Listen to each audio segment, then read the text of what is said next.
Sa mga pangenot na bareta, alert status kan Bulkan Mayon pigsakat sa level 2. Pagrasay nin gapo nanutaran sa Piuduran Albay.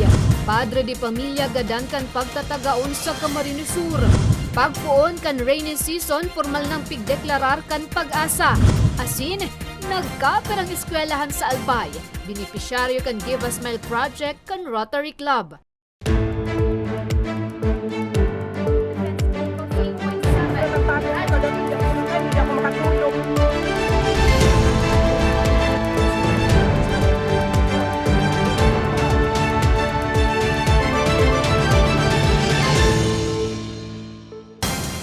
Maray na hapon, Lunes, Hunyo 5, taong 2023. Uninan mga baretang Tatak Bicol. Madadangugmanan mga baretang ini sa 88.7 Radyo Oragon Catanduanes asin 90.7 Radyo Oragon Legazpi. Sa detalyes, Bulkan Mayon pigsakat sa alert level 2 status. Mga paglinog asin pagrasay nin gapo nanutaran sa palibot kan bulkan. Detalye sa report ni May Arango.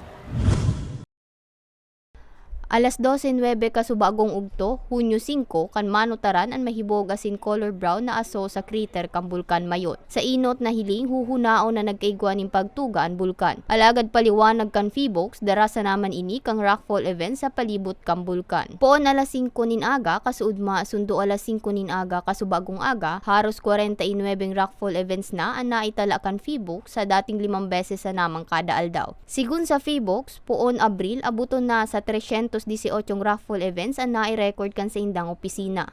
Kapag 12 o'clock, yung mayroong malaking raffle na nangyari, may malaking tipong yung nahulog. So, ito po yung dumausdos pababa at yun nga, karoon ng parang page na na usok, baga, na lumagabo na nataboy ng hangin. Meron isang tipak yung mahulog, pwedeng dumaustos yan pababa at mag or mag-form ng aeroplastic flow. Rason po yung patuloy ng pagdami ng mga rockfall events on average noong April 1 kami ng unting laki or pagdami ng rockfall. Apwera sa mga pagrasay nin gapo, 26 na volcanic earthquakes naman ang naitala kan Feebox sa parehong peryodo. Nanutaran man ang pagkakaigwa ning ground deformation asin paglangkaw sa level kan volcanic gas. Rason nga ni ipasairarom na ninda sa alert level 2 status ang bulkan. Okay. So, nakataas po ang alert level 2 sa ngayon sa Mayon Volcano. Ang recommendation po ng Feebox is iwasan yung pagpasok or sa loob ng 6 km per annum danger zone. Dahil nandiyan yung possibility na mas mataas na po ang possibility na magkaroon ng phreatic eruptions. At ito nga po yung mga nahuhulog na tipak na bahagi ng lava room doon sa loob ng sa ngayon. Doon pa lamang po sa itaas pero nandiyan yung possibility na umabot din sa Katakod ka mga pigpapahiling na aktibidad kang bulkan, maigot man ang pagpatanig kang Feebox sa publiko. Ibitaran ang gadan paglaog sa 6 km radius permanent danger zone, huli ta delikado ining maray, urog pangyaon ng gadan huma kan phreatic explosion, landslide asin na nagpapadagos na rockfall events kan Mayon. Pigpagirumduman kan Feebox ang civil aviation authorities na pirming pag-abisuhan ang mga piloto na ibitaran ang pagrani sa summit kan bulkan. Huli ta delikado ining maray, urog na kun magkaigwa ning bigla na pagsabog. Para sa mga baretang Tatak Bicol, May Arango. Pagrasay nin gapo nanutaran sa Piuduran Albay. Nagkapirang residente asin negosyante handal na. Detalye sa report ni Nomer Corporal. Ang dating pigdadayong resort na ini sa Barangay Basikaw, Piuduran Albay, haros bakante na ngunyan. Sigun kay Maricel Naga, caretaker kang resort, saro sa pigtutukdo ni dang rason. Iyong pagbaratak ang gapo sa palibot ning bulod sakop kang Barangay Marigondon, na sulamenteng agyan pasiring sa sendang resort. Posible subot na nahandal ang mga turista. Huli ta asigun sa mga nanunungdan, posible subot na magkaigwadig dining pagrasay. Bihira na talaga ta. Sukuan bagay pero may nagkukuan so bulog bagay yan, pero may nagrarasay. Kayo naman nga ni. Kuha naman niyan, kuhan. May makuha naman baga. Siring ni Maricel, apektado man ang pigbabantay ang resort ni RJ Cervantes. Grabe yung pagka-apektar sa amon ng wan. Pasaro-saro na ng wan, yung paglalaog sa amon. Dati, lima mga nagalog dito sa amon. Ngunyan, pasaro-saro na. Sigun kay Noel Ordoña, pamayo kang MDR Remo Piuduran, kang nakaaging simana, para mientras tanindang sinarado ang tinampudigdi, huli sa humaning pagrasay ning gapo, na delikadong maray sa mga nag-aaraging motorista.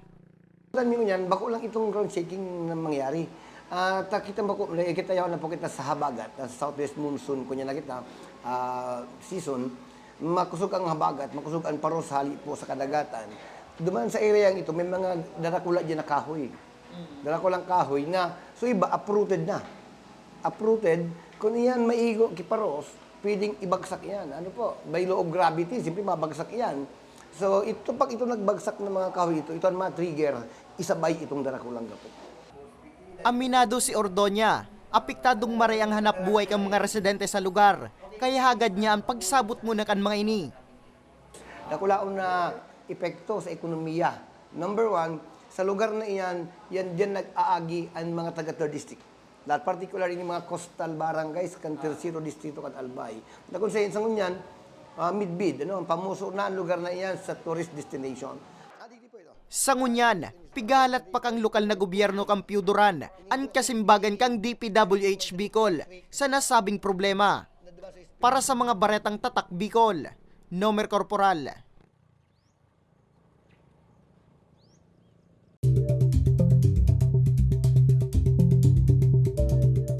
Pag-asa, formal nang pigdeklarar ang pagpuon kan rainy season.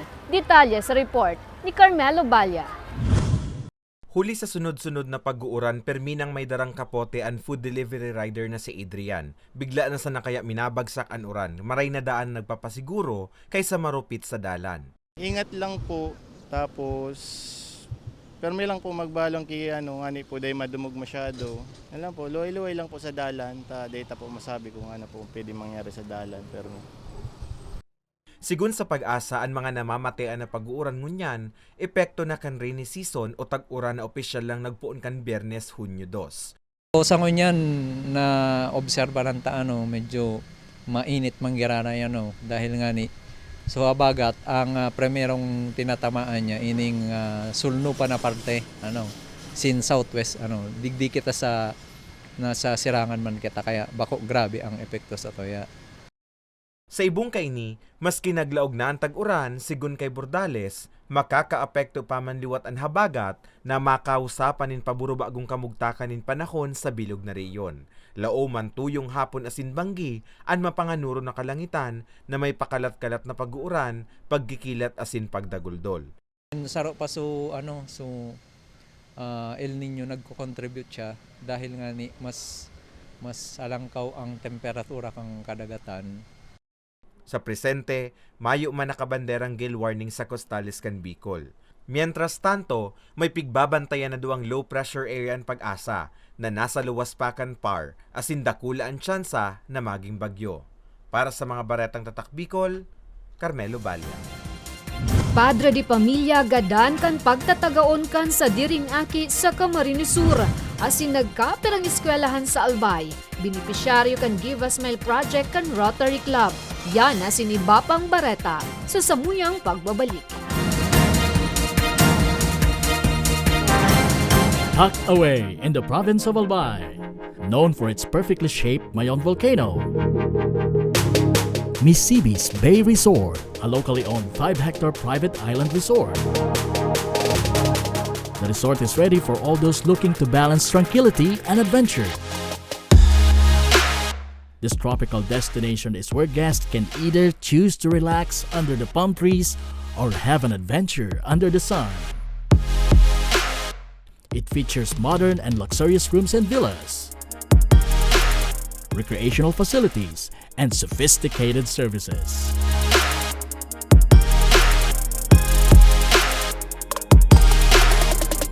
Come and experience Misibis Bay Resort, your tropical island getaway.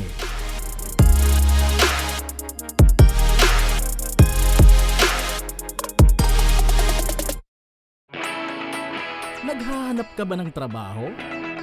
Marunong ka bang mag-shoot ng video? Mag-edit? Magaling ka ba sa social media? Willing ka bang matuto? Graduate ng journalism o may alam na sa media? Apply na dahil naghahanap kami ng videographers para sa Camarines Norte, Sorsogon, Camarines Sur, Catanduanes at Masbate. Ipadala ang inyong resume sa actioncallcenter@gmail.com at maging pinakabagong miyembro ng aming team. Tara na! Apply na!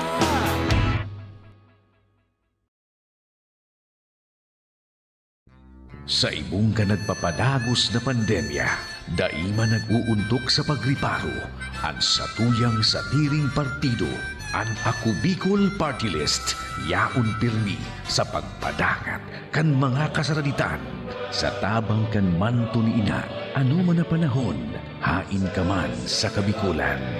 Viva la Virgen! Viva Nuestra Señora de Peña Francia!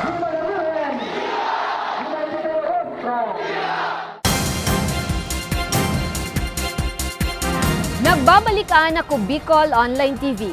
Comelec Albay puspusa na ang paghahanda sa papaabot na barangay election sa Oktubre. Detalye sa report ni May Arango.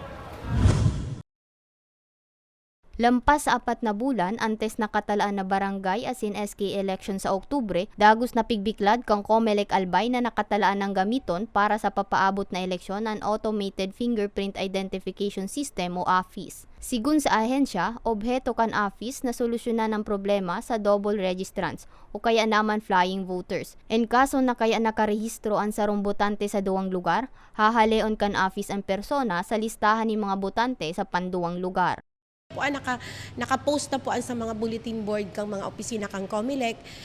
May special election registration board sa June 8, 19. Halion na po ining mga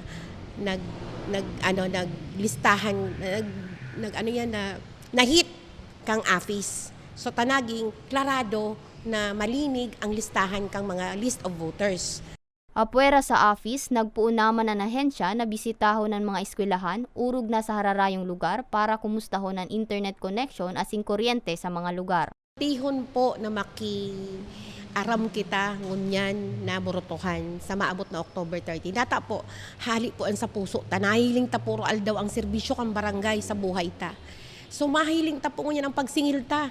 Kung ini po magang barangay official na kwalipikado ay talaga pong nag-perform kan sa indang mga mandato o dae. So sa tuya po ang atid-atido na sana po bakong kwarta sa tuya na iniiboto na opisyal na ini. Dapat po so kakayahan niya na talagang may naprebahan na. Mientras tanto, dagos man pigbiklad kang ahensya na nakatalaan na manindang gibuhon ang pilot testing para sa mall voting o pagboto sa mga mall. Comelec Albay ang primerong makondusir kang pilot testing na nakatalaang gibuhon sa masunod na bulan. Nagtugot, nag-ego kaming consultation, public consultation kang nakaaging May 29. Gabus po, overwhelming, so kaugmahan ninda na malipat ang sa indang dati nang nagboboto sinda sa Bitaano Elementary School, lilipaton sinda sa SM Legazpi. Isipon ta po ang konbinyente, malipot, ma-escalator sa mga gurang na itatawag kitang pwesto duman sa SM Legazpi para dumana po magboto ang Barangay Kapandawan. So sa momento po, nagsumitir na kami kang mga requirements para po matransfer ang voting center from Bitaano Elementary School to SM Legazpi. So magkakaigwa digding simulation, magkakaigwang voting simulation, imbitaran mo po ang mga local media para mahiling po kung gurano kagayon ang mall voting na pupunan ta as pilot area ining Barangay Kapantawan. Sigun sa Comelec, en kaso maging matrayumfo ang pilot testing, dakulang maitatabang kayni para sa mas organisado asin matrangkilong eleksyon. Para sa mga baretang tatak Bicol, May Arango. Padre de pamilya gadan kan pagtatagaon sa Camarines Sur. Suspect, aki mansanak kan biktima. Detalye sa report ni Nomer Corporal. Huli kang daisubot pagkakasinabutan. Naku ang gadanon kang 26 anyos na si Jesse Clerego A. Velasquez. Ansa diri kaning ama na si Jerry Clerego. 54 anyos kang si Chudulong Barangay Kilumaon sa ngay Camarines Sur. Sigun kay Police Captain Mark Espanya, Deputy Chief of Police kang Sangay Municipal Police Station, poko mas o menos alas 11 ning banggi kang nakaliis na Biyernes, Hunyo 2. Uminuling buyong ang sospek, asin nakadiskusyonan ang sa iyang ama. Dara kang init kang diskusyon, kuminua subot ang sospek ning tabak, dangan pinagtataga ang biktima. Nakuha pa man dumulag kan biktima, alagad nabukod pa kan subot kan sospek, asin liwat na pinagtataga hasta sa dagos ng bawian ng buhay. Apat na tama sa maniba-ibang partikan sa iyang hawak ang sinapok ang biktima. Try mo naman nga or ihurot mo man nga magsara sa direta. Ini pong suspect sa kanyang kalibin niya, nakikistar lang sa magurang niya, hindi sa victim. Every time na karon nagtatalo sinda sir, nagkakadiskusyonan, siguro pigdamdam sir kang suspect. Dugang pa ni Espanya, kusa manapig sumiter kang sospek ang sa iyang sadiri sa otoridad, pati nang ginamit sa pananaga. Sa impormasyon, haloy nang may day pagkakasinabutan ng abuslados. Voluntary surrender po sa chief standard kang Barangay Kilumaon sa pangaran po ni Wilson Clidoro. Ay man magarabutan dapat dahil kapag tumangon ng maguronta kasi yun ang nag-aruga na padakula sa tuya bilang mga aki. Kung sakali man pong may mga pinagdadaanan na aruga na problema, siguro makakaipuan nila pong mga makakaulay, may mga relatives man sinda. Kung dahil po nga ito nga sabi kang sa Barangay Council kang Kilumaon, pwede man sindang mamagitan. Sa presente, nakapatente na ang bangkay kang biktima sa sindang residensya. Mantang parricide naman ang kakampangon na kaso kan suspetsado. Para sa mga baretang tatak Bicol, Nomer Corporal.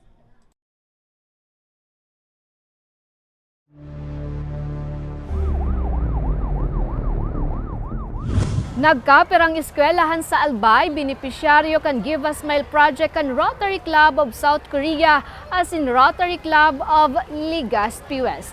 Detalye sa istorya ni Carmelo Balya. Kasuudma, Hunyo 4 kan mag-abot sa Albay ang Rotary Club of South Korea. Kasabay kan sa indang pagbisita, ang pananauman ng dental chairs sa piling dentista sa syudad ng Legazpi. Kasubagong aga kan porman na ginibo ang pananaonin mga dental chairs. Saro sa mga napiling benepisyaryo, iyon resident dentist kan DepEd Legazpi City Division. Apwera sa dental chairs, nananauman ang grupo ng school supply sa mga piling eskwelahan sa probinsya. Benepisyaryo man kainin Kabangan Elementary School, na nasa lindong man kan DepEd Legazpi City Division. Para kay DepEd Legazpi City Division Schools Division Superintendent Danilo Despi, bentahin ng gadaan mga naresibinin ng kagamitan, bagay na mataumanin kaagyanan, urog na sa mga estudyante. Sa ating mga kaibigan galing sa Korea, sa pamamagitan ng Rotary Club West of Legazpi City, sa natanggap namin yung mga donation. Ang donation po ay mga dental chair and equipment para magamit ng ating mga dentists sa classroom at para mapangalagaan ang mga ngipin ng mga bata. May tema na aktibidad na Give a Smile, a one-stop shop dental service delivery. Naging posible ang aktibidad sa inisyatibo kan Rotary Club of Legazpi West. Makatulong sa local government or sa mga tulad nito, Department of Education, to help out sa mga natulong sa mga community. Mga assessment kasi, so before siya binibigay, saan ang may need. So number one qualification, dapat may resident na dentist because they will be the ones responsible for handling and maintenance of the dental equipment, yung mga chairs. Apwera sa Kabangan Elementary School, enot naman na natauan ng dental chairs ang Hindi Elementary School sa Bakakay, Tabon-Tabon Elementary School sa Daraga Albay, Pulangi North Elementary School sa Pulangi Albay, Morms sa Ginubatan Albay, asin Malilipot High School sa Malilipot Albay. Para kay Chungkili, presidente kan Rotary Club of Jincheon, ug mananggad siya na mabisita ang probinsya. Alagad mas ikinaugma niya daa na makapaghiras din mga siring na kagamitan na syertong madara ning katabangan sa mga albayano. No, 아닙니다. 이 행사는 글로벌 사업은 역점 사업으로 해서 몇 년간 계속 지속되고 있습니다. This project name is Global Grant from Rotary International. So we provide every year many global grant to to the world, not in the Philippines, to the world. We provide the RITES project global grants. Mientras tanto, may mga nakilinyada pang ibang proyekto ang Rotary Club para sa mga albayano, Siringkan Pili Oil Project na posibleng magsikad ng unya na taon. Para sa mga baretang tatak Bicol, Carmelo Balia. Asinyanan katripunan kan mga baretang tatak Bicol. Ako si Jen Nunez. Salamat!